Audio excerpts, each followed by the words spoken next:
Hi YouTube, this is now like my 5th time trying to film this video because my phone keeps running out of storage.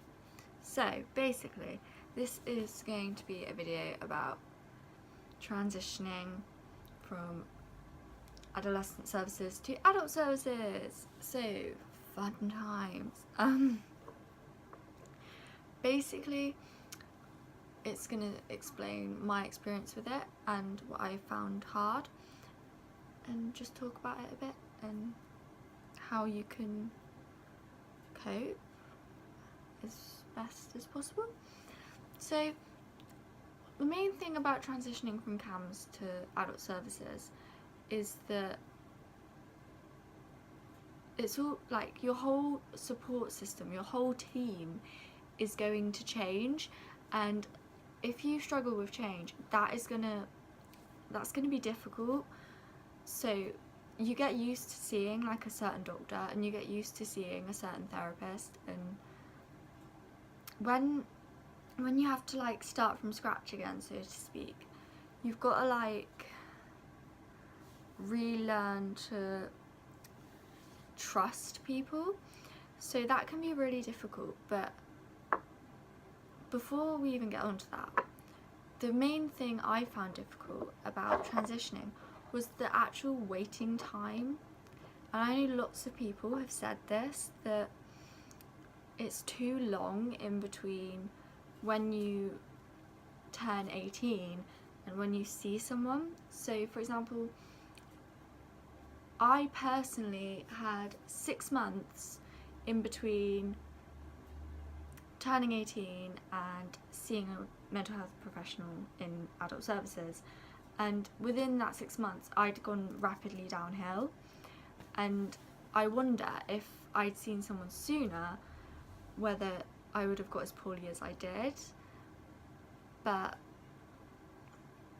the only thing I can think to help with that side of it is when you are in between services, just really using the support around you, so the support from your family and the support from your friends. Sorry, I've just clicked my wrist and it really hurt. The support from your friends and the support from, well, just people around you. Like, at the time my mum was quite poorly, so we didn't really, I had my family, but we were sort of under the illusion things were a lot better than they were. So yeah, we didn't really, sorry, I can't sit still, I apologise. We didn't really notice soon enough, but definitely use the support from your family and your friends. And it's really hard to go from, if like me, you go from seeing a doctor every week and seeing a therapist 3 times a week and having so much consequences to your actions. So for example, if I lost weight, I'd automatically get put back in hospital. So that kind of helped me like stay on track. And if I didn't follow my meal plan, I wasn't allowed to go to my dance classes. So I had lots of consequences for actions. I mean, it didn't stop me relapsing quite a lot, but the thing I found with CAMHS is they were much quicker to put you in hospital than adult services are. For example, most of my appointments were spent me and my parents arguing my case to stay home because my team wanted me to go back to inpatient, but my parents and me, I had some quite bad experiences being in the hospital. So my parents didn't really feel like it was a very safe place for me to be because of some things that happened. So they were constantly trying to get me to stay home, basically. So that is hard because in adults they use hospital as the last resort, which they sort of wait till you're like at death's door before they hospitalise you. which isn't ideal because you get really poorly really quickly, and they sort of feed into the illness a bit, because like especially with eating disorders, they sort of feed into the whole I'm not sick enough yet thing that people have, like, because they don't do anything sooner.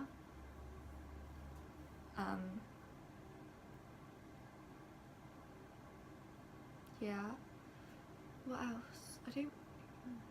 Sorry, I'm trying to be helpful. The other thing with transitioning from CAMHS to adults is, as I said, your whole team's going to change, so you have to learn to trust your doctors again, and trust the professionals around you again. It can be a really positive thing. If you didn't have a very good experience with CAMHS, it can be a fresh start, and it can be like a chance to get proper help, because there's lots of things they can't diagnose when you're a child that they can diagnose when you're an adult. So I think that's a big difference as well.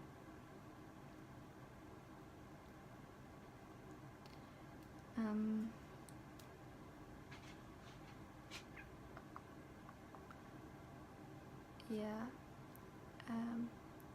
Sorry, I completely forgot what I was going to say.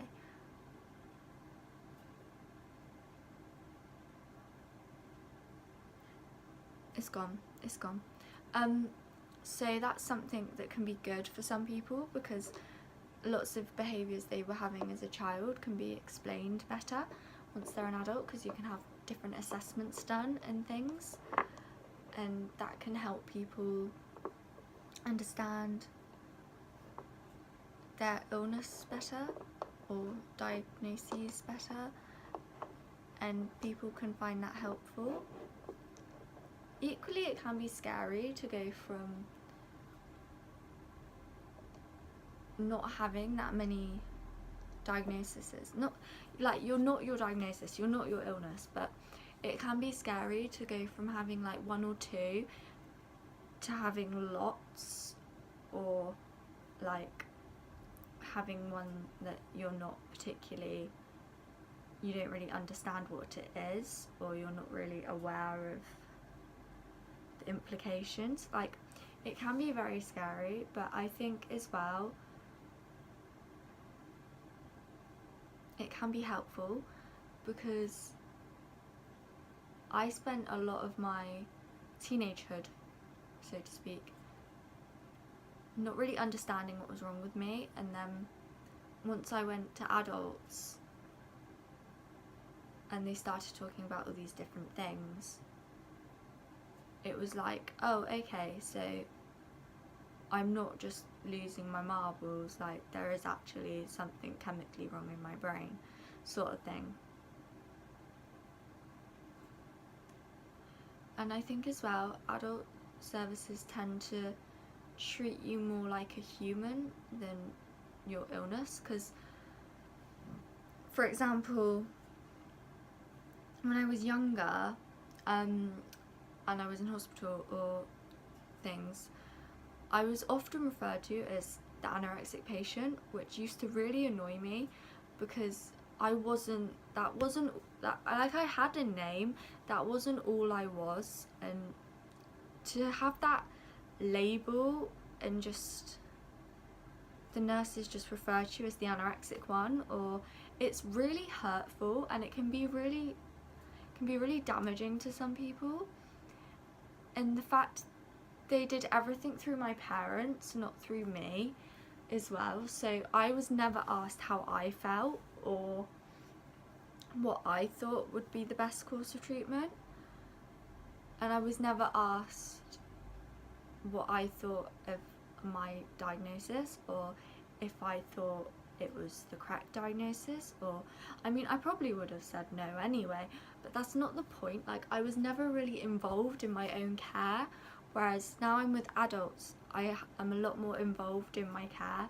So even though my parents have full capacity of decisions and things, because mentally I'm not adult enough in the law, in the eyes of the law, to make decisions about my care, like important decisions about my care. For example, when I'm in hospital, I'm not really allowed to discharge myself. It has to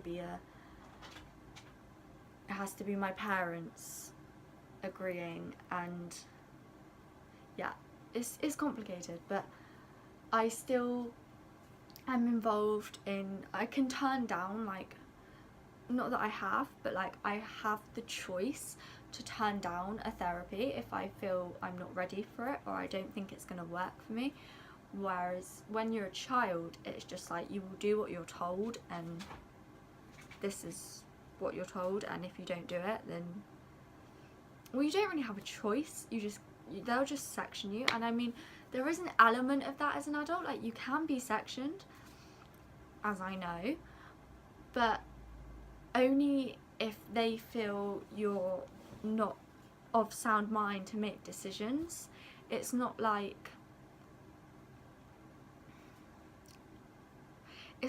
used as a threat as such. Like when I was younger, I always felt like inpatient was such a threat and made out to be such a scary thing and such a bad thing, like, oh my god, no, like a monster sort of thing.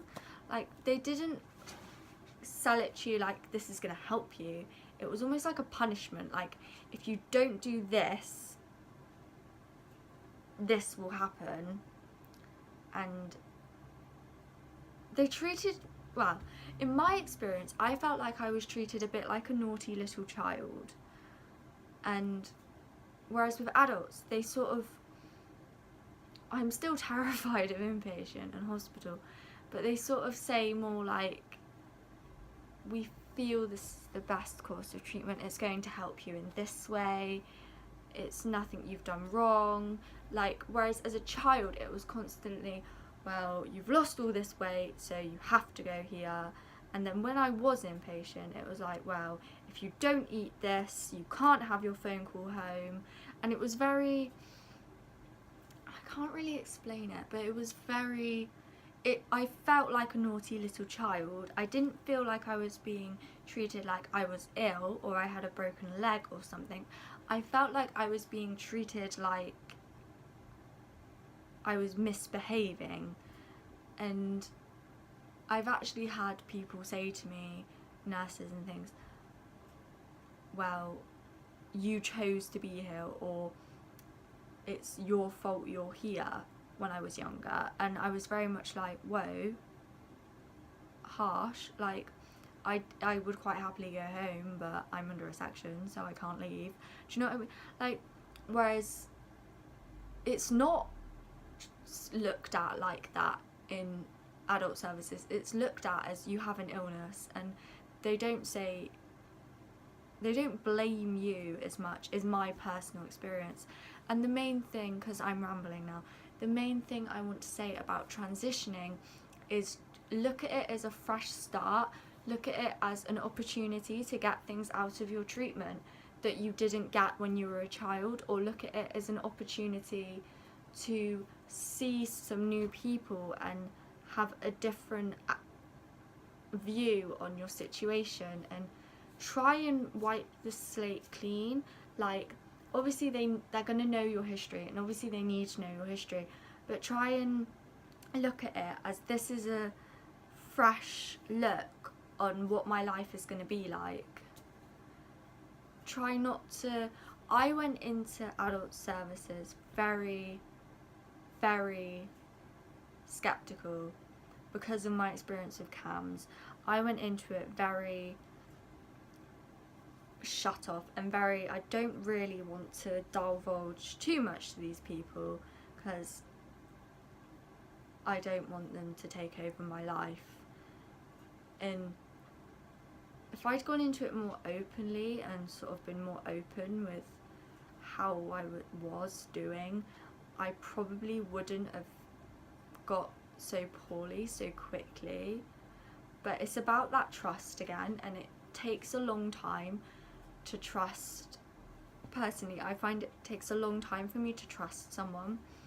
So that was the hardest thing for me, going from all these doctors that I felt were against me, but I sort of knew where I stood with them, to all these people I'd never met before, and I was a bit like, I don't know what I think of you. So go into it with an open mind and think, okay, these people are going to be able to help me. They're going to be able to tell me things about myself that I couldn't have been told when I was a child, and they're going to ask me about my care and what I think I need as a human being.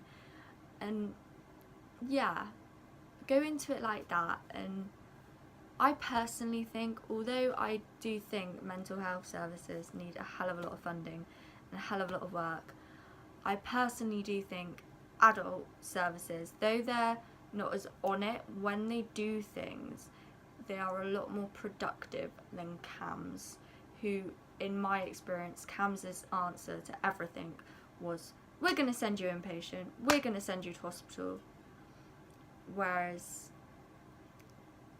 they're more productive in helping you as a person in adults.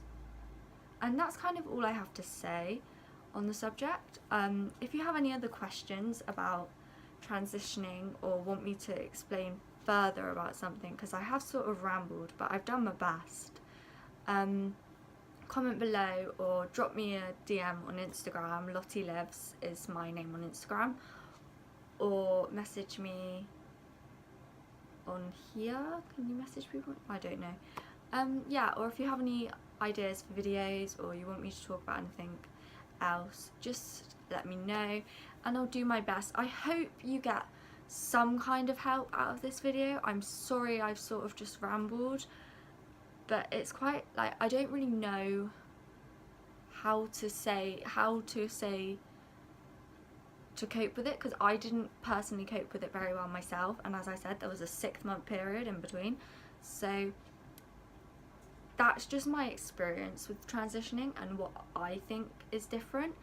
And like I said, go into it with an open mind. Every individual case is different and they might be able to do wonders for you. So yeah, that's all I have to say, and I hope to see you again soon. I have got lots planned for my channel. I want to do some vlogging, because I asked on my Instagram and people said yes, they'd like to see me vlog. So when I have a more interesting life, I want to do some vlogging, and I want to do some baking videos and cooking videos, because I have a lot of recipes. Like, I cook everything from scratch and things, so I have a lot of recipes. And yeah, any other videos you'd like, I might do some favourites videos if you guys would be interested in that. Just let me know, and yeah. Anyway, that's me done. Toodaloo!